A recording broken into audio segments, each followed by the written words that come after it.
Hindi tutorial classes में आप सभी का स्वागत है। आज हम लोग हिंदी व्याकरण में रचना के आधार पर क्रिया के विभिन्न भेदों को पढ़ेंगे या उसको जानने का प्रयास करेंगे कि रचना के आधार पर हिंदी व्याकरण में क्रिया के कितने भेद होते हैं। लेकिन इसके पहले अगर आपने वीडियो को अभी तक लाइक नहीं किया तो वीडियो को लाइक करें, शेयर करें, कमेंट करें और अगर अभी तक चैनल को सब्सक्राइब नहीं किया है तो सब्सक्राइब करें और बेल आइकन जरूर दबाएं ताकि समय से आपको नई वीडियो का नोटिफिकेशन मिलता रहे। तो आइए अब समय गवाए बिना हम लोग जल्दी जल्दी देखते हैं कि क्रिया मतलब रचना के आधार पर क्रिया के कितने भेद होते हैं और उसको कैसे पहचानेंगे, इस पर भी हम लोग बात करेंगे। तो आइए हम लोग अपनी पाठ को शुरू करते हैं। रचना के आधार पर क्रिया के 8 भेद होते हैं। कितने? रचना के आधार पर क्रिया के 8 भेद होते हैं। उसमें से पहला यौगिक, पहला जो होता है यौगिक क्रिया, इसमें हम देखते हैं कि इसमें दो क्रियाएं एक साथ आती हैं। यौगिक क्रिया में दो क्रियाएं एक साथ आती हैं, दो क्रियाएं एक साथ आती हैं और दोनों मिलकर के मुख्य क्रिया का ही काम करती हैं। पहली क्रिया पूर्णकालिक होती है लेकिन उसमें कर का लोप होता है। एक बार समझ लें कि यौगिक क्रिया में दो क्रियाएं एक साथ आती हैं, दो क्रियाएं एक साथ आती हैं और दोनों मिलकर मुख्य क्रिया का काम करती है। पहली क्रिया पूर्णकालिक होती है लेकिन उसमें कर का लोप होता है। जैसे हम लोग यहाँ दो वाक्यों के माध्यम से या के सहारे समझने का प्रयास करें, शायद समझने में आपको थोड़ी आसानी हो। यहां देखते हैं कि वह सामान रख गया, एक वाक्य, और दूसरा देखते हैं कि मुझसे सामान ले जाना है। वह सामान रख गया और दूसरा है मुझसे सामान ले जाना है।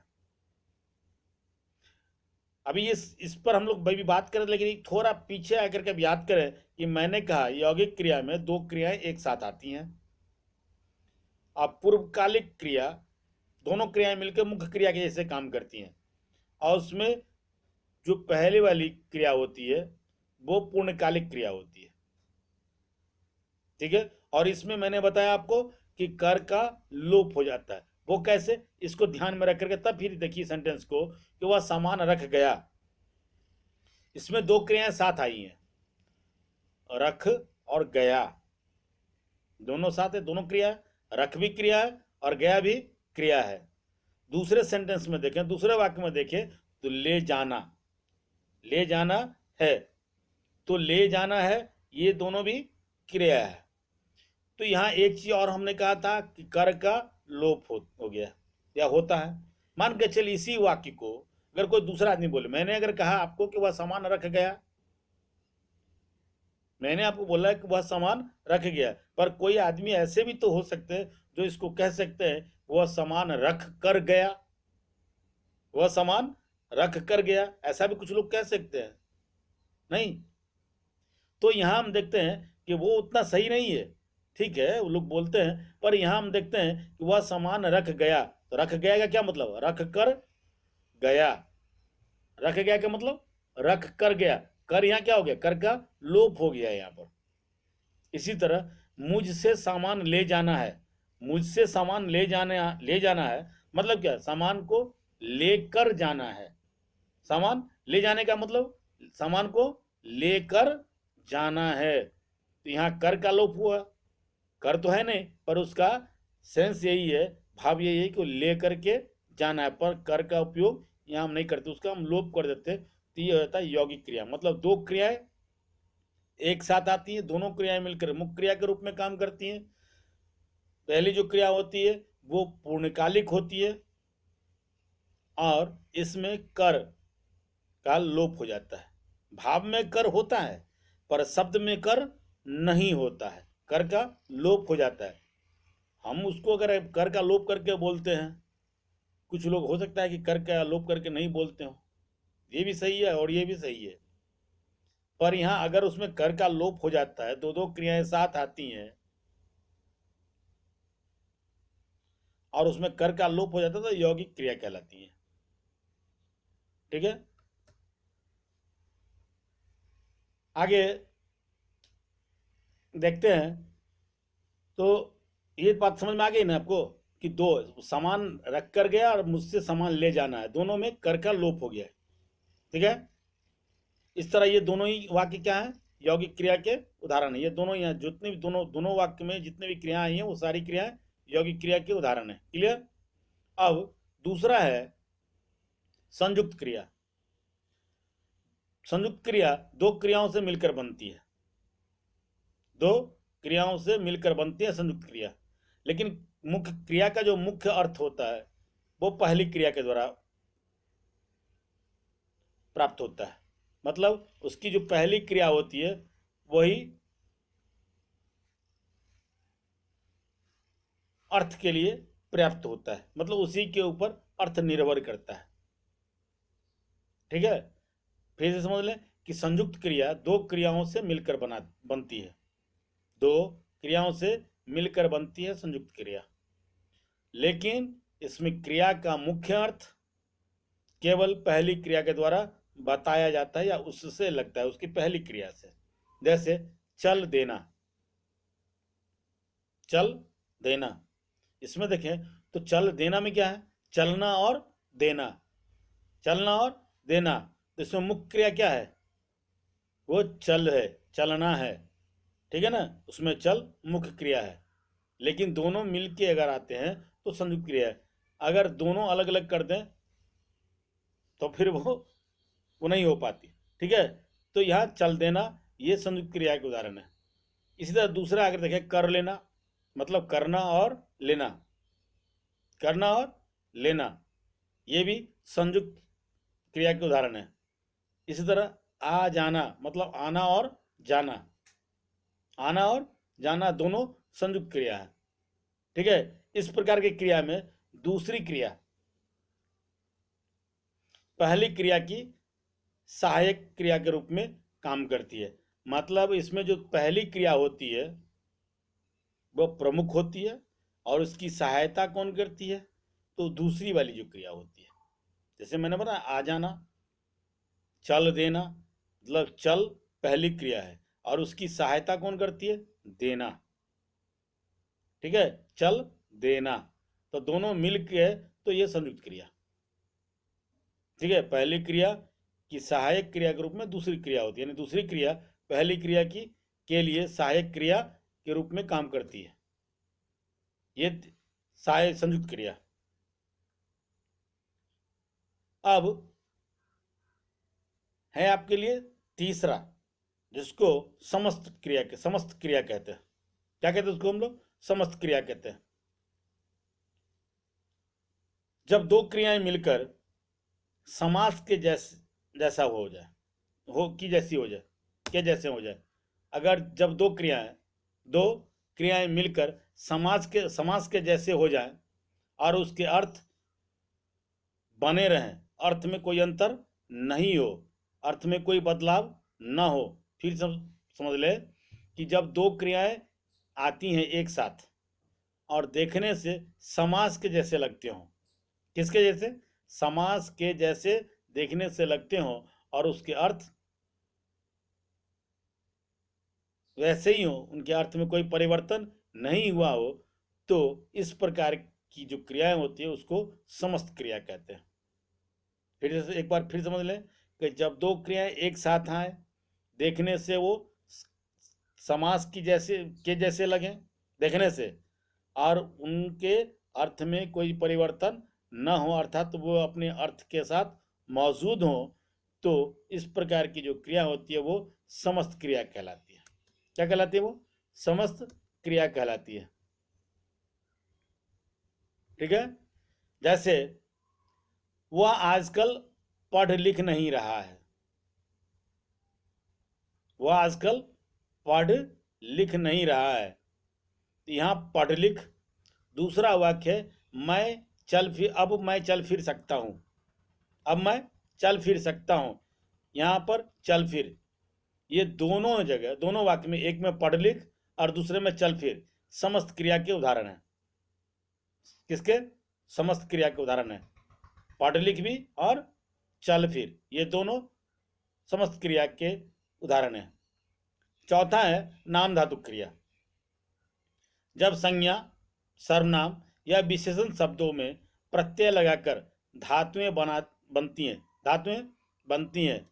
ठीक है समझना है। जब संज्ञा, सर्वनाम तथा विशेषण शब्दों में प्रत्यय लगकर नए धातुएं बनती हैं, या नए प्रत्यय को लगाकर जब नए धातु बनाते हैं तो वे सभी नाम धातु क्रिया कहलाती हैं।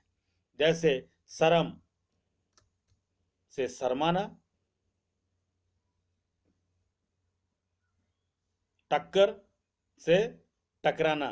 शरम भी संज्ञा है, टक्कर भी संज्ञा है। और इस शरम से क्या बना? शर्माना। टक्कर से क्या बना? टकराना। ये नाम धातु क्रिया है। इस तरह सर्वनाम देखें तो अपना और दोहरा। अपना से क्या बना? अपनापन। दोहरा से दोहराना। ये दोनों नाम धातु क्रिया के उदाहरण है। इस तरह विशेषण में देखें तो गरम और दूसरा है लंगड़ा। गरम से क्या होगा? क्या होगा? गरमाना। लंगड़ा से क्या होगा? लंगराना। साठ से साठियाना। ये सभी विशेषण है, और विशेषण से जो बने ये सभी नाम धातु क्रिया हुए। संज्ञा से, सर्वनाम और विशेषण से प्रत्यय लगा करके जब उनका धातु बनाया जाता है तो वो नाम धातु क्रिया कहलाती है। क्लियर? पांचवा है प्रेरणार्थक क्रिया। तो इस प्रकार की क्रिया में प्रायः कार्य के लिए प्रेरित करती है। इस प्रकार की जो क्रियाएं होती हैं वो प्रायः कार्य करने के लिए प्रेरित करती हैं। मतलब कार्य के लिए प्रेरित करने वाली क्रिया को प्रेरणार्थक क्रिया कहते हैं। बात आई समझ में? प्रेरणार्थक क्रिया जो होती है वो किसी कार्य के लिए, इस मतलब ये कि इस प्रकार प्रेरणार्थक प्रकार की जो प्रेरणार्थक क्रिया जो होती है वो प्रायः कार्य के लिए प्रेरित करती है। मतलब इसको अगर दूसरे शब्दों में कहें तो कार्य के लिए प्रेरित करने वाली क्रिया को प्रेरणार्थक क्रिया कहते हैं। जैसे माँ आया से बच्चों को दूध पिलवा रही है। माँ आया से बच्चों को दूध पिलवा रही है। खुद नहीं पिलाती, पिलवाती है। ये प्रेरणार्थक क्रिया का उदाहरण है। शिक्षक बच्चों से लिखवा रहे हैं। शिक्षक खुद नहीं लिखते, बच्चों से लिखवा रहे हैं, बच्चों को लिखने के लिए प्रेरित करते हैं। ठीक है? माँ आया को प्रेरित करती है कि वो बच्चे को दूध पिलाए। ठीक है? तो ये प्रेरणार्थक क्रिया के उदाहरण है। मतलब ये कि जिस क्रिया के द्वारा कार्य को करने के लिए प्रेरित किया जाए तो प्रेरणार्थक क्रिया के उदाहरण हो। जैसे हम लोगों ने देखा ना, माँ आया से बच्चों को दूध पिलवा रही है। माँ खुद दूध नहीं पिलाती, बल्कि आया को प्रेरित करती है कि वो बच्चे को या बच्चों को दूध पिलाए। शिक्षक खुद नहीं लिखते, बल्कि बच्चों को प्रेरित करते हैं। किस चीज के लिए? लिखने के लिए। तो ये प्रेरणार्थक क्रिया के उदाहरण हो सकते हैं। आगे है समापिका तथा असमापिका क्रिया। वाक्य के अंत में आने वाली ऐसी क्रिया जो वाक्य को समाप्त करती है। बड़ा आसान है, उसको बस समझ लेना आपको कि वाक्य के अंत में आने वाली ऐसी क्रिया जो क्रिया वाक्य के अंत में आती है। मतलब ये है जो क्रिया वाक्य के अंत में आती है, और वो क्रिया क्या की भूमिका क्या होती है, वो काम क्या होता है उसका, कि वो वाक्य को समाप्त करती है। ठीक है? तो मतलब अंत में आने वाली ऐसी क्रिया जो वाक्य को समाप्त करती है, समापिका कहते हैं उसको। क्या कहते हैं उसको? हम लोग समापिका कहते हैं। जबकि असमापिका वाक्य को समाप्त नहीं करती, बल्कि वाक्य में अन्यत्र कहीं और वो होती है। जैसे उदाहरण में हम लोग देखें, वह चलती हुई गाड़ी से कूद पड़ा। वह चलती हुई गाड़ी से कूद पड़ा। यहां पर असमापिका क्या है? चलती हुई गाड़ी। क्या है इसमें? चलती हुई गाड़ी असमापिका है। ठीक है, या चलती हुई, ये असमापी का क्रिया है। ठीक है, आगे हम लोग देखते हैं कि 7वां है पूर्वकालिक तथा तात्कालिक क्रिया। पूर्वकालिक और तात्कालिक क्रिया कि मुख्य क्रिया से पहले होने वाली क्रिया पूर्वकालिक क्रिया कहलाती है। मुख्य क्रिया से पहले होने वाली क्रिया को पूर्वकालिक क्रिया कहते हैं। यह धातु में कर लग करके बनती है। यह क्रिया जो है धातु में कर लग करके बनती है। ठीक समझिएगा। पूर्वकालिक क्रिया क्या है कि जो मुख्य क्रिया से पहले होती है, यानी मुख्य क्रिया से पहले होने वाली क्रिया, मुख्य क्रिया से पहले होने वाली क्रिया पूर्वकालिक क्रिया कहलाती है और इसमें कर लगा हुआ होता है। ठीक है, जैसे उदाहरण के लिए हम लोग देखें कि राम पढ़कर सो गया। इसमें मुख्य क्रिया क्या है? क्या है मुख्य क्रिया? इसमें मुख्य क्रिया है सोना। क्या है? सोना। तो सोने से पहले क्या हुआ? पढ़ना। राम पढ़कर सो गया में मुख्य क्रिया क्या है? सोना। और उस सोने से पहले की क्रिया क्या है? पढ़। और उसमें लगा क्या है? अकेले पढ़ते है ना, पढ़कर। मैंने कहा ना उसमें कर प्रत्यय लग करके वो बनती है पूर्वकालिक क्रिया। तो पूर्वकालिक क्रिया मुख्य क्रिया सो से पहले पढ़ है और उसमें कर लगा हुआ, तो पढ़कर। तो यहाँ पर राम पढ़कर सो गया में पढ़कर क्या है? पूर्वकालिक क्रिया है। इसी तरह एक दूसरा उदाहरण लें, उठकर बैठो। उठकर बैठो, तो उठकर बैठो मुख्य क्रिया क्या है? बैठना।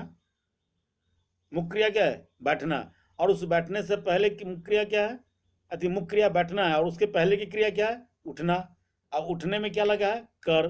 तो मैंने बताया था ना पूर्वकालिक क्रिया में मुख्य क्रिया से पहले वो क्रिया होती है, एक क्रिया होती है जिसमें कर लगा होता है। मुख्य क्रिया से पहले एक और क्रिया होती है जिसमें क्या लगा होता है? कर लगा होता है। कर धातुवादी प्रत्यय लगा होता है। ठीक है ना, धातु में। तो वो क्या हो जाती है वहां पर? यहाँ उठकर बैठो, तो यहां पर उठकर क्या हो गया? पूर्वकालिक क्रिया के उदाहरण है ये।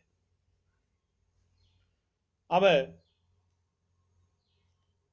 तात्कालिक क्रिया। इसी में देखिए पूर्वकालिक क्रिया और तात्कालिक क्रिया दोनों क्रिया मुख्य क्रिया से पहले संपन्न होती है।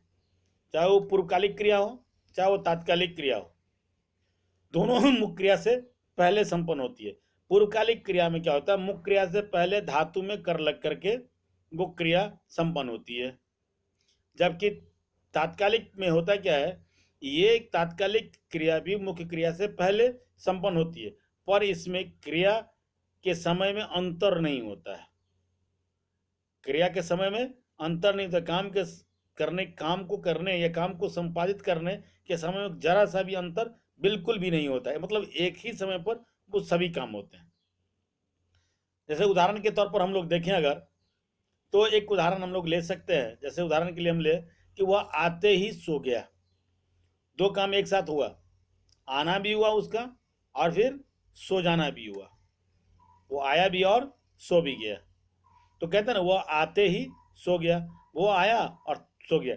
जिस समय आया उसी समय वो सो गया, तो हम कहते हैं आते ही सो गया। ये तात्कालिक क्रिया के उदाहरण है। इसी तरह अगर हम लोग देखें, पिता को देखते ही राम के होश उड़ गए। पिता को देखते ही राम के होश उड़ गए। तो यहाँ पिता को देखना एक क्रिया, दूसरा है उसके होश उड़ गया। ये दोनों कब हुआ? एक ही साथ हुआ।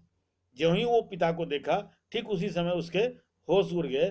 तो ये दोनों के होने के समय एक ही समय है, उसमें कोई अंतर नहीं है। तो ये हो जाते हैं आपके तात्कालिक क्रिया के उदाहरण। ठीक है, और इस प्रकार के क्रियाओं में देखते हैं प्रायः ही लगा रहता है। ठीक है, इसके आगे एक और है अनुकरणात्मक क्रिया, 8वां। कुछ क्रिया ऐसी धातुओं से बनती हैं जो ध्वनियों के अनुकरण से बनती हैं। कुछ क्रियाएं ऐसी धातुओं से बनती हैं या बनाई जाती हैं जो ध्वनियों के अनुकरण से बनती हैं और ऐसी क्रियाओं को अनुकरणात्मक क्रिया कहते हैं।